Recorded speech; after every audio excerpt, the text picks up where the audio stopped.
प्यारे बच्चों, सर्वप्रथम आप सभी को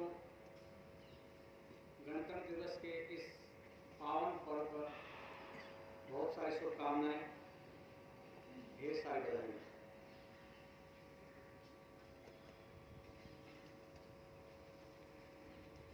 प्यारे परिवारवासियों, देश की शान, देश की आन और देश की बान के लिए जिन हमारे नौजवान साथियों ने, जिन हमारे रणबांकुरों ने अपने प्राण न्यौछावर किए हैं, हम उन सबको श्रद्धांजलि अर्पित करते हुए एक शपथ यहाँ पर हम लोग लेते हैं, क्योंकि जो भारत का संविधान है वो विविधताओं में एकता की बात करता है, वो तोड़ने की नहीं जोड़ने की बात करता है। तो मैं उस संविधान की रक्षा के लिए आप सभी से अनुरोध करूंगा कि मैं शपथ बोलूंगा, आप उसको दोहराएंगे। उसके बाद मुझे जो आप लोगों से अपनी बातें शेयर करेंगे उनको मैं शेयर करूंगा।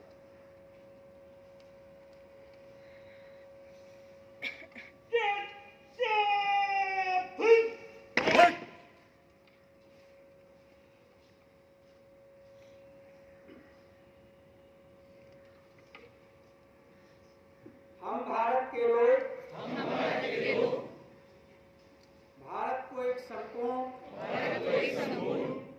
प्रभुत्व संपन्न समाजवादी धर्मनिरपेक्ष लोकतंत्रात्मक गणराज्य बनाने के लिए तथा उसके समस्त नागरिकों को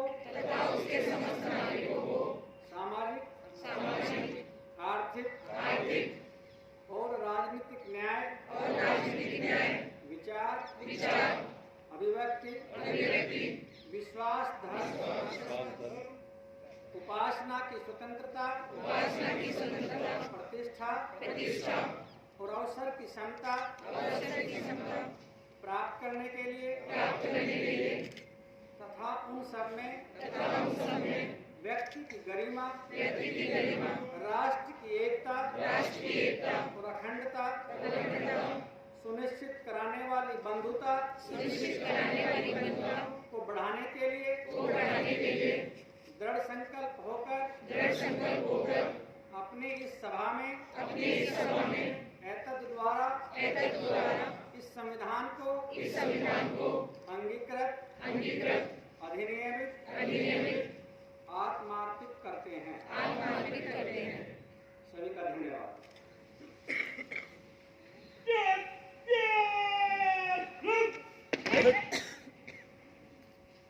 आज आप उनको सुन भी रहे होंगे, मनन भी करेंगे। और सबसे जो प्रिय गीत लिखा था और फिर उसको स्वर्गीय लता मंगेशकर जी ने गाया था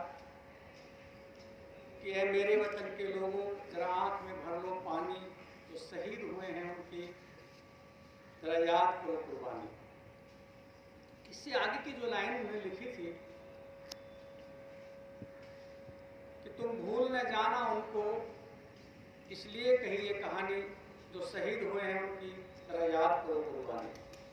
तो हमारे ऐसे पर्व होते हैं, हमारा स्वतंत्रता दिवस है, गणतंत्र दिवस है।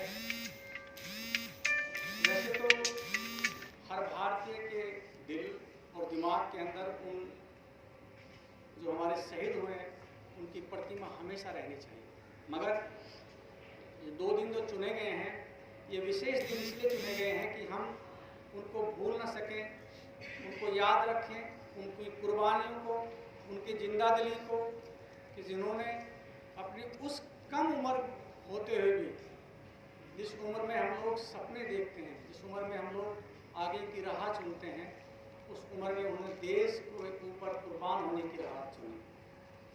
तो ऐसे गीत हैं कि जिनसे हम लोगों को प्रेरणा मिलती है, जिनसे हम लोगों को ये याद आता है, क्योंकि यहाँ जितने भी लोग खड़े हुए हैं इन सभी ने उन दिनों को शायद नहीं देखा। आप यही कुंजा बहादुरपुर गांव है पास में, वहाँ की कहानी सुनिए। हरिद्वार में गाजी वाली एक गांव है, वहाँ की कहानी सुनिए। कन्याकुमारी से लेकर, कश्मीर से लेकर, बिहार से लेकर, झारखंड से लेकर, जो भी हमारे प्रदेश हैं, जो भी हमारे गांव हैं, कस्बे हैं, शहर हैं, शायद ही कोई ऐसा गांव कस्बा होगा उस समय कि जहाँ से हमारे जो देश पर न्यौछावर होने के लिए हाथ में तिरंगा लिए हुए लोगों की टोलियां घरों से न निकलती। साथियों, भगत सिंह जी के बारे में सब जानते हैं, चंद्रशेखर आज़ाद के बारे में सब जानते हैं, सुभाष चंद्र बोस के बारे में सब जानते हैं, और आप लोग सब ये भी जानते होंगे कि एक ऐसे 5 शब्द जिनको सुनकर हमारे दिल में जुनून आता है, हमारे रोंगटे कांपते हैं, वो 5 शब्द किसने दिए? वो हमारे सुभाष चंद्र बोस जी ने दिए, और वो 5 शब्द थे जय हिंद। उन 5 शब्दों को पूरी दुनिया में आज भी जो है जाना जाता है, और हमेशा जो हमारे विचार होते हैं वो हमारे कर्म बनते हैं, और कर्मों से आदमी की पहचान होती है। और बोस जी के बारे में सब जानते हैं कि वो क्या थे, कितने पढ़े लिखे थे। उस समय की जो परीक्षा जिनको हम आज IAS की परीक्षा कहते हैं, उसमें उन्होंने 4था स्थान प्राप्त किया था। मगर इन सब के बावजूद उन्होंने अपनी राह चुनी, देशभक्ति की राह चुनी, क्योंकि उस समय अंग्रेज़ों का हमारे ऊपर पूरा वर्चस्व था, हम लोग गुलामी की जंजीरों में जकड़े हुए थे। ऐसे नौजवानों को हमें हमेशा जो है श्रद्धांजलि देनी चाहिए, हमेशा उनके जो उन लोगों ने देश के लिए जो काम किया है उसको हमेशा याद रखना चाहिए। आप लोगों ने कवि हरिओम परमार को हमेशा सुना होगा, वो हमेशा देशभक्ति की बात करते हैं, हमेशा देशभक्ति के गीत गाते हैं, हमेशा देशभक्ति के लिए वो कुछ न लिखते रहते हैं। तो उनकी कुछ लाइनें मैं आप लोगों को सुनाना चाहता हूँ कि जो सीने पर गोली खाने को थे, जो सीने पर गोली खाने को थे, भारत माँ की जय कहकर फांसी पर चढ़ जाते थे, जिनके कारण ये भारत आज आज़ाद दिखाई देता है। अमर तिरंगा उन बेटों की शान दिखाई देता है, उनका नाम जुबां पर लो तो पलकों को झपका लेना, उनकी यादों के पत्थर को 2 आंसुओं से टपका देना, 2 आंसुओं से टपका देना। तो ये जो गीत कहे जाते हैं, ये कहने के दिलों के उदास हमारी फीलिंग्स होती हैं, हमारी भावनाएं होती हैं कि हम अपने शहीदों के लिए किस तरह के आचार विचार रखते हैं। और कोई भी कवि जब कोई ऐसी बात कहता है तो आप लोग जानते हो कि वो दिल की गहराई से कहता है। तो मैं आप सभी से यहाँ ये अनुरोध करता हूँ कि जो हम लोगों ने शपथ ली है,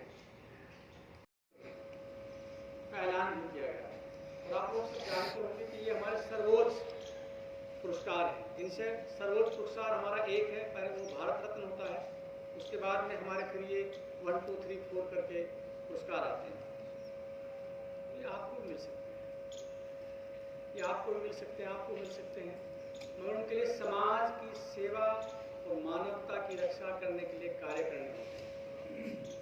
और ऐसा भी नहीं है कि आप ये सोचें कि भाई ये पदक शायद किसी और तरह से मिलते हो, बिल्कुल संभव नहीं है। जब आप कोई काम करते हैं तो सबको दिखाई देता है। जो चापलूसी, ये बटरिंग, ये कुछ समय के लिए होती है, मगर जो हमारा कर्म है,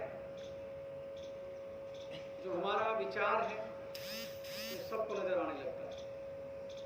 तो आप लोगों को मेरी आप लोग से अपील है इस महान पर्व के ऊपर कि आप लोग अपने अपने क्षेत्र में ऐसे काम करने चाहिए, चाहे वो रिसर्च का क्षेत्र हो, चाहे वो आयुर्वेदा का क्षेत्र हो, चाहे वो साइंस का क्षेत्र हो, चाहे वो एग्रीकल्चर का क्षेत्र हो, चाहे वो आपकी पढ़ाई का क्षेत्र हो, चाहे वो आपका योग का क्षेत्र हो। हमको जिस भी काम में जो जिम्मेदारी मिलती है, या जो हमारे विचार हैं, जिनको हम कहना चाहते हैं, उन विचारों को आप लोगों को उसके ऊपर पूरा दृढ़ता के साथ, संकल्प के साथ, मनोयोग के साथ उस काम को करना चाहिए। और आज सच्ची देशभक्ति क्या है? अगर कोई पूछता है कि भाई आज हमारा देश आज़ाद है, हमें क्या करना चाहिए? हमें तो लड़ना नहीं है, हमारे सैनिक लड़ रहे हैं वहां पर। लेकिन सच्ची देशभक्ति वही है मेरे अपने विचारों में कि जो जिम्मेदारी जिसके पास है, क्योंकि यदि हम विश्वगुरु बनने की ओर अग्रसर हैं तो कैसे विश्वगुरु बना सकते हैं? तो मेरे विचारों में यह है कि हम विश्वगुरु तब बन सकते हैं कि जिसकी जब जो जिम्मेदारी जिसको मिली है, अगर हम कृषि के क्षेत्र में एक अच्छा रिसर्च करेंगे तो हम अच्छा अनाज पैदा कर सकते हैं। आज हम लोग एक्सपोर्ट करते हैं, कभी हम लोग उसको इंपोर्ट क्या करते थे, एक्सपोर्ट करते थे। कभी कभी हम लोग लाल गेहूं खाते थे, आज हमारे पास हम गेहूं को बाहर भेजते हैं, हमारे पास अनाज के भंडार भरे हुए हैं। उसका कहना का मतलब यह है कि जो जिस क्षेत्र में है, यदि उस क्षेत्र में मानी जाती है। जो तिरंगा जिसको हम सैल्यूट करते हैं, इसकी आन और बान और शान तभी रह सकती है कि जब हम हर हमारा जो नागरिक है वो अपनी अपनी जगह पर जो काम उसको दिए गए हैं उसको अच्छे से पूर्ण करता है, तो सच्ची देशभक्ति उन्हीं से पूर्ण करता है। मैं आप सब लोगों को लास्ट में सिर्फ इतना कहना चाहता हूँ कि जो तिरंगा है इसके सम्मान देने के लिए, हर जवान को सम्मान देने के लिए और उन शहीदों को सम्मान देने के लिए, उनके अनन्य योगदान को सम्मान देने के लिए, हर क्रांतिकारी को सम्मान देने के लिए हमारे मन में उनकी छाप रहनी चाहिए, उनके प्रति सम्मान रहना चाहिए। इन्हीं शब्दों के साथ आप सभी को पुनः बहुत बहुत शुभकामनाएं, बहुत सारी बधाइयाँ। और मेरे साथ आप लोग लास्ट में 5 शब्द जरूर बोलेंगे। इन शब्दों से हमारे दिलों में, हमारे दिमाग में एक जुनून आता है, जोश आता है, और वो शब्द है जय हिंद, जय हिंद, जय हिंद, जय हिंद। भारत माता की जय।